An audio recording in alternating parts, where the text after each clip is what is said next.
Agora tem uma outra informação. Segundo revelou o promotor Lincoln Gaquia, o PCC já se tornou uma máfia. Os criminosos estão se tornando cada vez mais influentes na política e na sociedade brasileira e chegaram a criar um estudo chamado de Censo do Crime para coordenar e otimizar suas operações. A informação foi revelada por estudos do Instituto de Pesquisa Econômica Aplicada, o IPEA. O censo é uma ferramenta que tem o objetivo de coletar informações detalhadas sobre outros grupos criminosos e suas áreas de atuação. Esses levantamentos acabam identificando grupos como amigos, inimigos ou neutros e muitas vezes incluem até mesmo o número aproximado de integrantes das quadrilhas, sendo atualizado mensalmente ou bimestralmente. Segundo os dados, de acordo com esses dados que acabam ajudando o PCC, o grupo acaba traçando estratégias para o tráfico internacional, define investimentos e acaba também vigiando autoridades e esses grupos rivais. Vou chamar o Cristiano Beraldo para abrir esse giro de análises. Beraldo, nós não estamos em um universo paralelo, isso não é um experimento do metaverso, isso é vida real. A facção criminosa PCC está investindo em estudos, em estatística para monitorar os grupos rivais e identificar as melhores opções e oportunidades para os seus negócios no crime. Enfim, elaborando um censo do crime. Inacreditável, hein, Beraldo? Neto, no fundo, absolutamente esperado. Nós estamos falando de uma organização multinacional que fatura centenas de bilhões de reais todos os anos, tem uma margem de lucro altíssima e lida diariamente com a gestão de risco. Eles precisam de mentes brilhantes e tecnologia, tudo que o poder público não tem. Se você olhar para a discussão sobre São Paulo, por exemplo, quem é que está discutindo a sério e a fundo a modernização da estrutura burocrática da cidade de São Paulo? Quem é que está falando sobre qual é o sistema que vai usar para que a vida do cidadão seja mais fácil, o Estado seja mais eficiente? Ninguém está falando disso. E o prefeito também não faz investimentos a sério para transformar essa realidade burocrática. O Estado brasileiro vive no atraso. Num mundo que tem hoje a inteligência artificial revolucionando aspectos dos mais simples aos mais complexos da vida humana, se você olhar para as várias faces do Estado brasileiro, nós estamos na idade da pedra. Mas o PCC não. O PCC sabe muito bem o valor da agilidade da informação, da precisão da informação e sabe que tem que tomar decisões com base em fatos e dados. Sabe que tem que ter estatística, tem que ter estudo de mercado, tem que ter todo um controle até das propinas que eles pagam. É o departamento de propina que houve lá na época da Lava Jato, só que vezes 10, muito mais eficiente, controlado, organizado, certamente molhando a mão de muito mais gente, movimentando muito mais dinheiro, afinal de contas eles vivem disso. Então, esse avanço tecnológico é absolutamente esperado para uma organização desse tamanho e complexidade. Só não era esperado, aparentemente, para as autoridades brasileiras que ficam assistindo, sobretudo os chefes de executivo Brasil afora, ficam assistindo e aí, ou por incompetência ou por algum tipo de motivação, ficam de braços cruzados, deixando o PCC crescer, se fortalecer e transformar o Brasil nesse ambiente de guerra civil onde o cidadão de bem está absolutamente acuado. Pontos importantes levantados pelo Cristiano Beraldo. Vou chamar agora o Roberto Mota. Mota, investigações revelando que o PCC investe em levantamentos, estudos que acabam norteando as suas ações, inclusive para monitorar grupos rivais, adversários, enfim. Isso diz muito sobre a eficiência do grupo, né? Que, como bem disse o Beraldo, fatura um valor que a gente desconhece, mas certamente na casa dos bilhões de dólares. Enfim, parece que o crime organizado está sempre muitos passos à frente das autoridades e do poder público, né, Mota? Neto, eu queria ressaltar alguns pontos curiosos dessa notícia, né? Primeiro, não se trata de uma investigação, Essa informação foi revelada após estudos de uma pesquisadora do Instituto de Pesquisa Econômica Aplicada.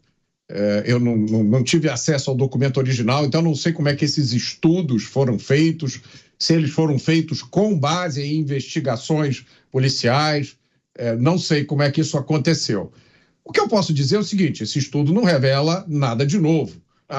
O fato de uma organização criminosa do porte do PCC querer se informar sobre o que estão fazendo os seus concorrentes, eu assumo que isso faz parte aí da rotina de qualquer organização criminosa, embora talvez o escopo e o porte desse esforço chamem a atenção. E aí eu acho curioso, porque o Instituto de Pesquisa Econômica Aplicada, o IPEA, se eu não me engano, é um órgão do governo federal, não é isso? Eu estou olhando aqui.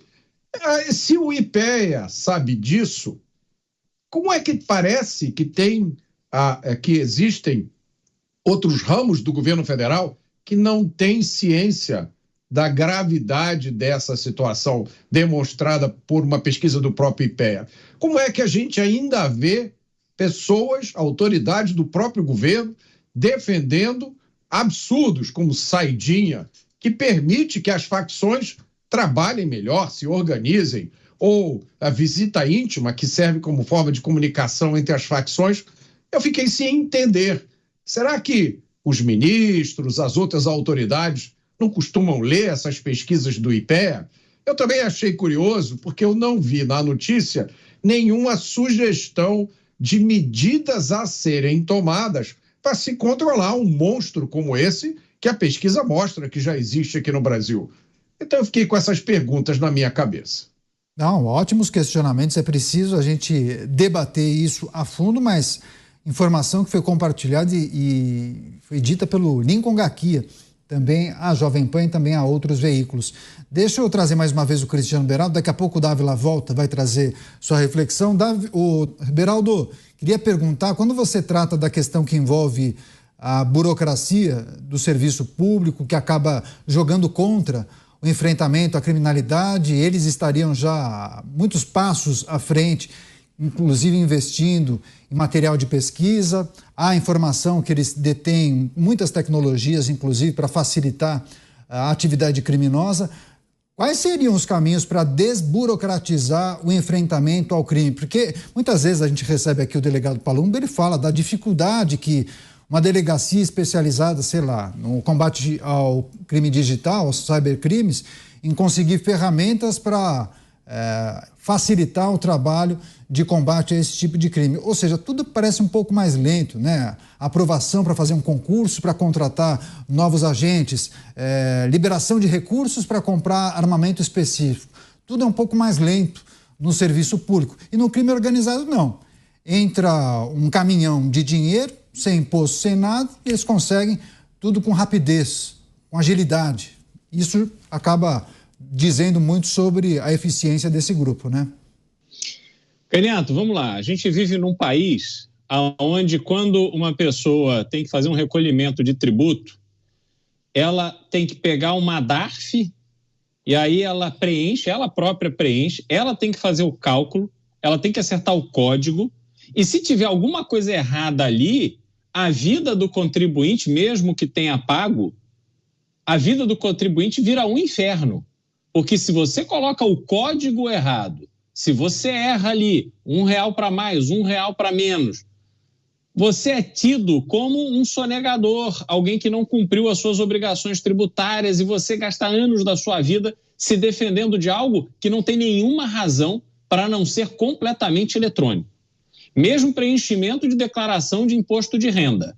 Se o governo, através do Banco Central e acesso ao banco de dados de cartório, etc., as folhas de pagamento, recolhimento de INSS, ISS, etc., se o governo já tem a informação, por que não oferecer ao contribuinte a declaração de imposto de renda feita, pronta, para você acrescentar, você tirar coisas que você tem uma justificativa para tirar e aí processar? Não.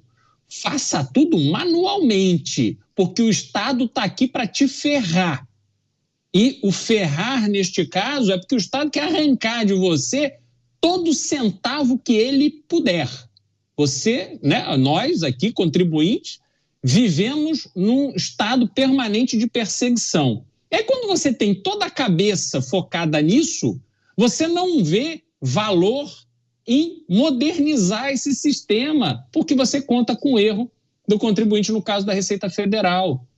Você tem uma série de circunstâncias onde o cidadão tem que se relacionar com o poder público, onde a falta de estrutura, a falta de modernidade te impõe a enfrentar a fila e vai na repartição A, e a repartição A te manda para a repartição B, e você fica lá e espera, passa o dia, não resolve, aí chega alguém que vai vender uma facilidade para você poder resolver. Então você tem toda essa realidade que afeta o cidadão no dia a dia. Aí você olha para a questão da segurança pública, Caniato. A gente já discutiu isso aqui, a base de dados dos estados não se comunicam. Alguém que é procurado em um estado, outro estado, ele não consegue automaticamente saber que aquela pessoa é procurada. Então você foge para outro estado, parece que você começa a sua vida do zero.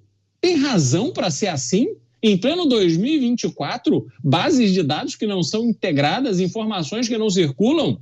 Olha, se tem um carro roubado em São Paulo e sabe-se que, em geral, esses carros são levados, sei lá, para Minas Gerais, para o Rio de Janeiro, para o Paraná, como é que você não transfere a informação automaticamente para todas as câmeras das estradas que dão acesso a esses estados? Para que a polícia, seja a polícia civil, a polícia militar, a polícia rodoviária federal, para que possam pegar o carro que foi roubado. Mas não se usa a tecnologia para isso. Agora vamos olhar para o crime organizado. Caniato, o que a gente está vendo de modernidade no mundo? A Uber desenvolvendo o carro que vai levar as pessoas do ponto A ao ponto B sem precisar de motorista. São carros autônomos. Alguém já parou para pensar? Falou, puxa vida, imagina um traficante que vai poder colocar a sua droga num carro e ninguém vai precisar dirigir esse carro. Esse carro vai do ponto A ao ponto B do interesse do traficante sem ninguém para ser preso se for pego. Ninguém parou para pensar que toda essa droga comunicada entre vários lugares hoje vai poder passar a ser transportada por drones que vão ficar sendo comandados remotamente e a polícia não vai conseguir pegar ninguém? Então, essa realidade, o tráfico já está trabalhando com ela. E o poder público está fazendo o quê? Fazendo absolutamente nada. Fica ali discutindo como é que a burocracia vai ser usada para ferrar o contribuinte. Então, temos que reconhecer que é um grande disparate nas duas realidades, né, Caniato?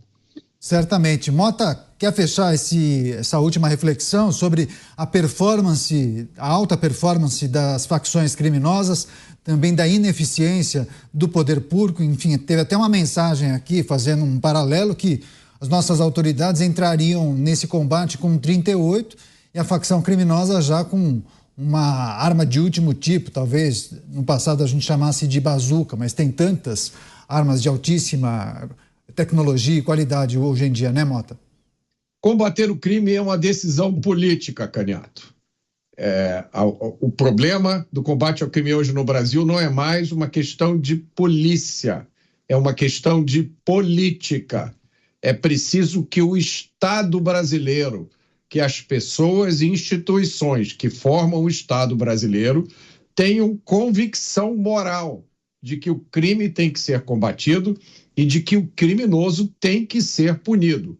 Sem essa convicção moral, nada se consegue. Não é possível dar nem o primeiro passo. Você não consegue nem prender o ladrão pé de chulé que nos espera na esquina para roubar o celular.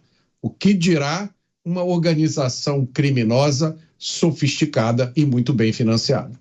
Pois é, justamente em torno dessa discussão, tem uma investigação do Ministério Público de São Paulo e também da Polícia Civil que aponta justamente o envolvimento de um banco em um esquema de lavagem de dinheiro para o PCC.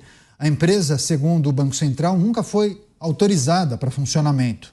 Uma das pessoas presas na última operação, que foi deflagrada no dia 6 de agosto, seria um dos operadores desse banco, que oferece serviços financeiros no município de Mogi das Cruzes, região metropolitana aqui da capital paulista. Os advogados da empresa dizem que não há fundamento nas acusações e que a mesma está em processo de registro no Banco Central. Você, Cristiano Beraldo, Banco Digital está em processo de registro no Banco Central, mas já operava e, de acordo com as investigações, operava com o objetivo de ocultar e lavar dinheiro da organização Primeiro Comando da Capital. Beraldo. Olha, toda essa legislação sobre licenças para bancos digitais sofreu uma flexibilização no Brasil e é bom que seja assim. O Brasil precisa de mais veículos bancários que deem acesso à população, serviços bancários mais baratos, mais eficientes, investindo em tecnologia, que a gente possa evoluir deste momento da facilidade da tecnologia para que haja maior disponibilidade de crédito, para que se diminua esse spread bancário que assalta o brasileiro com esses juros de 400% ao ano no cartão de crédito, de 380% ao ano no cheque especial, de não sei quantos por cento para financiar um carro e por aí vai. A gente precisa transformar essa realidade no Brasil e a tecnologia ajuda a isso se materializar. Só que, obviamente, num processo como esse, você acaba dando oportunidade para que aproveitadores, bandidos sem vergonhas, possam estabelecer estruturas que aparentemente são estruturas alinhadas com os objetivos existentes, só que vão servir ao tráfico de drogas, vão servir para atividades ilícitas, vão servir para... Faz parte do jogo. É preciso que se reforce cada vez mais a avaliação das pessoas que estão pedindo tais licenças para que haja uma averiguação se são pessoas que têm capacidade, têm experiência, têm condições de tocar um negócio de forma lícita, cumprindo todas as regras estabelecidas. E se tiver alguma dúvida, algum detalhe, que essas pessoas não tenham as suas licenças até que esses detalhes sejam esclarecidos e o monitoramento tem que ser muito forte. O importante é pegar, porque evitar é impossível. Infelizmente, tem pilantra, vagabundo, tudo quanto é área. Então, aqui não será diferente e outras coisas que surgirem e que o crime organizado pudesse aproveitar, ele vai fazer. O papel do poder público é ficar extremamente vigilante e conseguir fazer o monitoramento com ferramentas de tecnologia que estão disponíveis no mercado. Tem que ter investimento, tem que ter preparo, gente capacitada, faz parte do jogo. Pois é, nós falávamos justamente com o Beraldo e com o Mota do uso de novas tecnologias para ajudar nessa atividade criminosa. Enfim, só relembrando a nossa audiência, há alguns dias houve a deflagração de uma operação que inclusive determinou depois, por meio da justiça, o bloqueio de cerca de 8 bilhões de reais de envolvidos com essa facção criminosa. E, além disso, documentos dessa investigação apontam para a suposta participação de uma empresa, um banco digital, na lavagem de dinheiro da organização criminosa, a 4T Bank, um banco digital que não está regularizado, não tem autorização do Banco Central para operar. Enfim, daí os responsáveis pela empresa disseram que estão providenciando essa regularização. Você, Roberto Mota, o crime organizado sem limites, utilizando de todas as ferramentas possíveis para tentar operar na legalidade, né, Mota? A gente já trouxe isso aqui em alguns programas, mas essa é uma novidade, banco digital. Embora o crime organizado já tenha uma outra tecnologia que é um pouquinho mais antiga, Caniato, mas que resolve esse problema, que é a tecnologia dos laranja, né? Com certeza tem muita conta bancária aberta em bancos com registro no Banco Central, tudo certinho, de gente que opera, que lava dinheiro para o crime organizado. Essas coisas não são mistério para a polícia. A polícia brasileira tem plena capacidade de investigar, de solucionar esses casos, de identificar as pessoas envolvidas, como já foi comprovado inúmeras vezes. O problema é as punições, é o que acontece com esses criminosos, uma vez que eles são identificados e processados. O Brasil tem dificuldade de prender e manter atrás das grades pessoas que cometem crimes bárbaros, como filhos que matam os pais, pais que matam os filhos, todo tipo de crime selvagem. Todos esses criminosos, uma hora dessas, progridem de regime. Olha que expressão maravilhosa, progressão de regime. Eles passam por regime semiaberto e depois passam para o regime aberto. Não há crime que você possa cometer no Brasil que prive você deste direito magnífico. Então, se o Brasil não consegue punir pessoas que cometem esses crimes, imagine a pessoa que simplesmente usou um banco digital sem autorização do Banco Central para fazer uma lavagem de dinheiro. Provavelmente vai receber uma bronca e um tapinha na mão. Pois é, inclusive a produção trouxe uma outra informação, porque com a ajuda dos dados do COAF, que é o Conselho de Controle de Atividades Financeiras, a Polícia Civil Paulista acabou identificando movimentações de mais de 8 bilhões de reais em cerca de 46 contas bancárias. Nesse relatório, os técnicos chamaram atenção para vários depósitos em notas, em cédulas de R$20 e em uma dessas contas. E as cédulas tinham cheiro de maconha, então possivelmente estavam armazenadas em próximas de pacotes de drogas, maconha inclusive. Os advogados desse banco digital chegaram a conversar com alguns jornalistas e argumentaram que não há fundamento nessas acusações e que a empresa está em processo de registro junto ao Banco Central. Enfim, a advogada, inclusive, disse que todas as tratativas estão sendo feitas para a regulamentação desse banco digital.